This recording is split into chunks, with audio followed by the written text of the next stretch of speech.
നമുക്ക് നല്ല രീതിയിൽ ഡ്രൈ റോസ്റ്റ് പരുവത്തിലും ആക്കിയെടുക്കാം. ഞാനൊരു സെമി ഗ്രേവി പരുവത്തിലാട്ടോ ആക്കിയെടുത്തു. ഹലോ, ഇന്ന് നമുക്കൊരു വെറൈറ്റി റെസിപ്പി ആയാലോ? അതും ബീഫിൻ്റെ ബോട്ടി കൊണ്ടൊരു വെറൈറ്റി മസാല റെസിപ്പി. ചപ്പാത്തിക്കും പൊറോട്ടയ്ക്കും അപ്പത്തിനും ഒക്കെ കൂടെ കഴിക്കാൻ പറ്റുന്ന, ഈവൻ ചോറിൻ്റെ കൂടെ വേണമെങ്കിലും നമുക്ക് സ്വാദിഷ്ടമായിട്ട് കഴിക്കാൻ പറ്റുന്ന ഒരു ബോട്ടി റെസിപ്പി. അപ്പോൾ ബോട്ടി ഇഷ്ടപ്പെടുന്നവർക്കായിട്ട് ഈ റെസിപ്പി എങ്ങനെയാണ് ചെയ്യുന്നതെന്ന് നോക്കിയാലോ? അപ്പോൾ ഓടി വായോ. ഇതിനായിട്ട് ഞാനിവിടെ ഒന്ന് പാൻ ചൂടാക്കി എടുക്കുന്നുണ്ട്. ഇതിലേക്ക് പട്ട, ഗ്രാമ്പൂ, ഫ്ലവർ, പിന്നെ പെരിഞ്ചീരകം, കുരുമുളക്, കടുക്, കുറച്ച് വെളുത്തുള്ളി, ചുവന്നുള്ളി, പച്ചമല്ലി, പിന്നെ ഒരു കഷ്ണം ഇഞ്ചിയും കൂടെ ചേർത്ത് കൊടുക്കുന്നുണ്ട്. ഇതെല്ലാം കൂടെ ചേർത്ത് നന്നായിട്ടൊന്ന് മൂപ്പിച്ചെടുക്കുക കേട്ടോ. ഇതെല്ലാം നന്നായി ഒന്ന് മൂത്ത് കഴിയുമ്പോൾ ഞാൻ വേറൊരു ഐറ്റം കൂടെ ചേർക്കുന്നുണ്ട്. വേറൊന്നുമല്ല, ചതച്ചെടുത്ത മുളകിനെയും കൂടെ ഞാൻ ക്രഷ്ഡ് ചില്ലി ഉണ്ടല്ലോ, അതാണ് ഞാൻ ചേർത്ത് കൊടുക്കുന്നത്. നിങ്ങൾക്ക് വറ്റൽമുളക് മുഴുവനോടെയാണ് ചേർക്കാൻ ഇഷ്ടമെങ്കിൽ അത് ചേർത്താണെങ്കിലും മൂപ്പിച്ചെടുക്കാം. ഈ മിക്സ് ഞാൻ മിക്സിയിലെ ജാറിലേക്ക് ഇട്ട് നന്നായിട്ടൊന്ന് അരച്ചെടുക്കുന്നുണ്ട്. ഇതിലേക്ക് ഒരു 3 സ്പൂൺ വിനീഗറും ആവശ്യത്തിനുള്ള കുറച്ച് വെള്ളവും കൂടെ ചേർത്ത് നല്ല പേസ്റ്റ് പരുവത്തിൽ ഞാൻ ഈ ഗ്രേവി അരച്ചെടുത്തിട്ടുണ്ട്.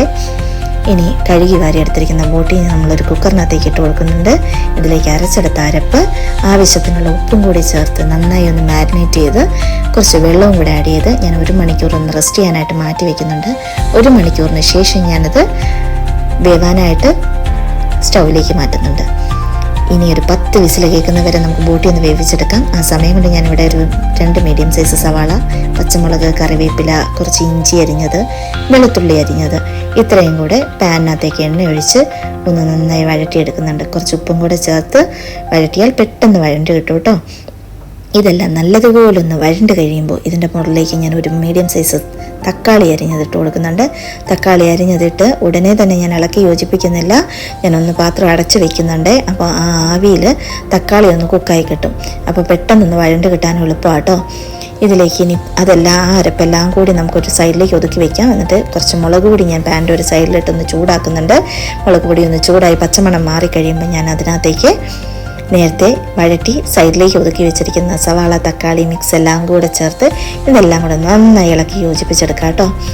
ഇതെല്ലാം നന്നായി യോജിപ്പിച്ച പച്ചമണമൊക്കെ മാറി ഒരു പ്രത്യേക മണം വരുമ്പോൾ നേരത്തെ കുക്കറിനകത്ത് നമ്മൾ കുക്ക് ചെയ്തെടുത്ത ആ ബോട്ടിയെ നമുക്ക് ഇതിനകത്തേക്ക് പാനിലേക്ക് ചേർത്ത് കൊടുക്കാം. ഇതെല്ലാം മിക്സും കൂടെ നമുക്ക് നന്നായി ഒന്ന് ഇളക്കി യോജിപ്പിക്കാം.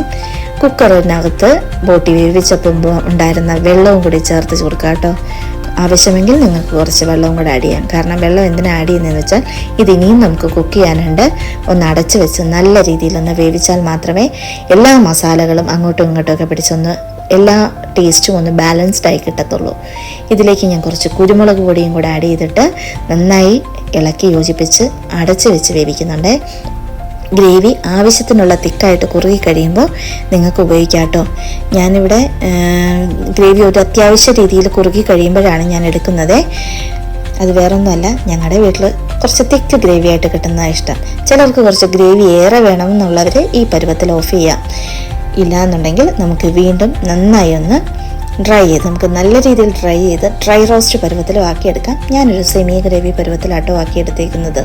ചപ്പാത്തിക്കും പൊറോട്ടയ്ക്കും ഒക്കെ കഴിക്കുമ്പോൾ ഒരു അത്യാവശ്യം ഗ്രേവി വേണമല്ലോ, ഒത്തിരി അല്ലെങ്കിലും ഒന്ന് മുക്കിയെടുത്ത് കഴിക്കാനായിട്ട്.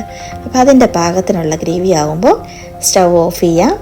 നല്ല സ്വാദിഷ്ടമായ ഒരു വെറൈറ്റി സ്റ്റൈലിൽ ഒരു ബീഫ് ബോട്ടി റെസിപ്പി ഇവിടെ റെഡി ആയിട്ടുണ്ടേ. അപ്പോൾ ഇഷ്ടപ്പെട്ടാൽ ഓടിപ്പോയി ഉണ്ടാക്കി നോക്കിക്കും.